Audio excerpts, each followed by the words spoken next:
Welcome to our course entitled What is Mind Healing and How Do I Do It? Presented to you by the online healing site.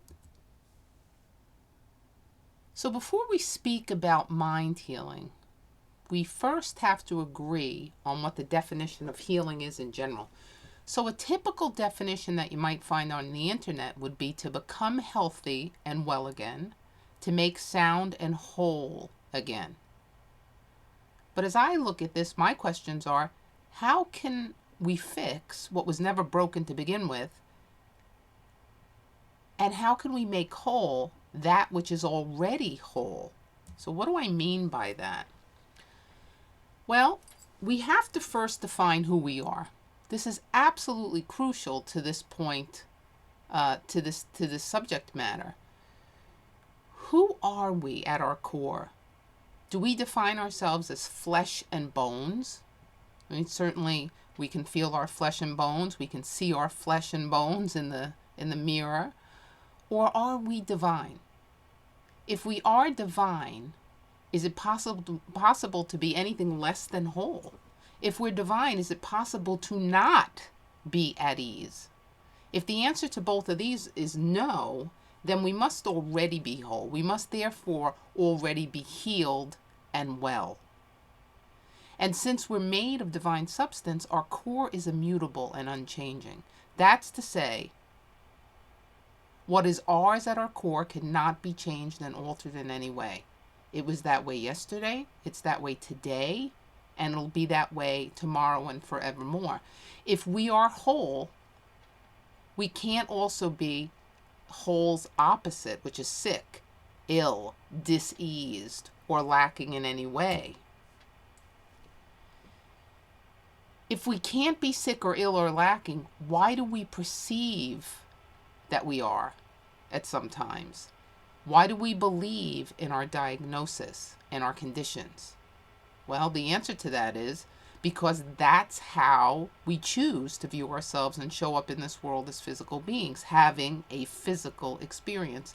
That's what we've been conditioned to believe in. And that's not hard to do. We've been trained in that way of thinking, for most of us, since the time we've been very small. If we see ourselves as bodies, as our organs, as our senses, then these things are subject to breaking down, growing old, getting tired, getting sick. We buy into that whole notion.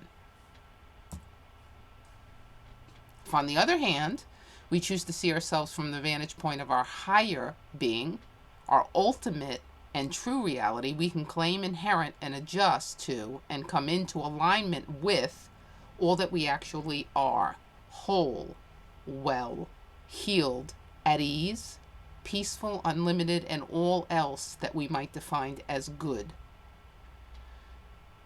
It's in seeing ourselves this way, as we truly are, where the healing actually takes place. We claim for ourselves that we are already healed. We are already whole. We're already well. So then, with all this being said, the definition of healing would naturally be to embrace or come into alignment with our true selves. It is from that vantage point that I come to first understand and then live from the consciousness of knowing all is well and I am well, no matter what. All right, so now I claim my healing and I know that I am already whole, that I am already healed, I'm already well. So do all my physical symptoms then go away? Do I no longer have disease? Will I never get sick again? It is possible that some or all of your perceived health conditions will resolve themselves. But the more important thing is, why would we persist in choosing to focus on the experience of our lower selves when we can focus on the spiritual experience? We have to start thinking differently. What we focus on tends to multiply in our lives.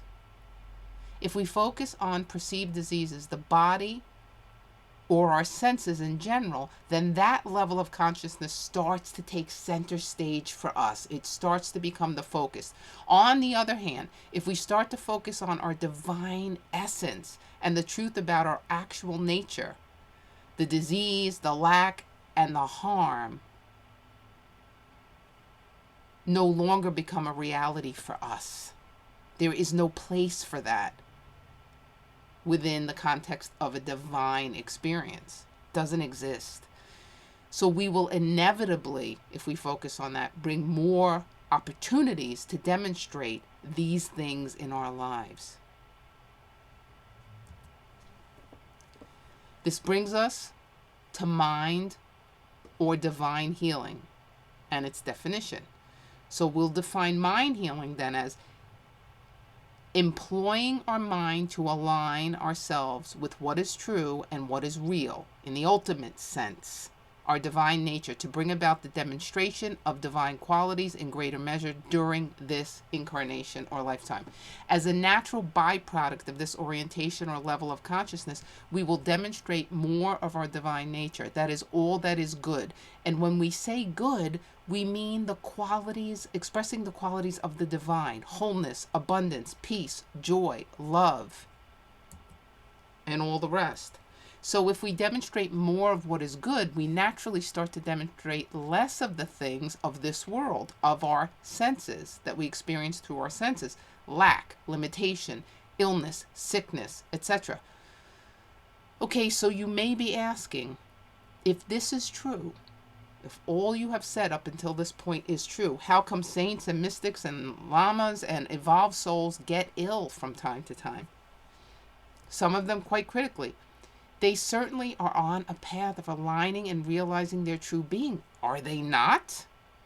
The answer to this is yes. All of us who are seeking our true selves are on the path of spiritual unfoldment. Yet many of us will get sick, some more seriously than others. So why even bother with this whole discipline of or methodology of mind healing? Once again, it comes down to our focus. We don't want to focus on not ever getting sick. I'll be okay just as long as I never get sick. Whatever we focus on, a reminder, tends to grow. The idea is to commit to the unveiling of our true nature, living in peace with what is, while it is, affirming who we really are, seeing things in the best possible light, which is not, seeing things through rose-colored glasses. It's seeing the actual reality that's in ourselves and in others. And what I know for sure, if we persist in doing this, is that this will bring about the best possible life that each one of us could possibly have. That's absolutely what I know for sure. The mind healing journey is not like taking a pill. It is a lifetime's work. We have to work at it. It's not a fast food type of life. It is the work of a lifetime that brings unparalleled joy of a lifetime. It is conditioning the mind to remove the consciousness of illusion, those things that we manifest through our senses or through our earthly experience, to then allow for the divine consciousness to just naturally come forth, to be able to positively impact our life. If you are interested in living your very best life, that is what mind healing promises and really does make good on. Absolutely. So how do I do it? How do I do it? You've said a lot. How do we do this now? How do you perform the mind or divine healing? Well, many, many people, far more advanced than I am, have written about this in so many different ways. We have the metaphysicians and the mystics who have written about this. We have monks. We have lamas. We have so many advanced souls who have written about this. The master teachers.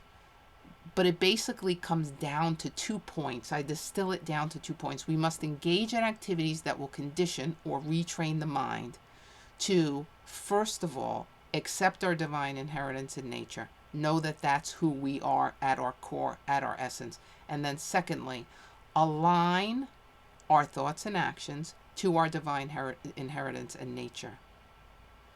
So at this point, this is where the development of the spiritual practices come in. What does it take to do this, to accept and align to the divine nature?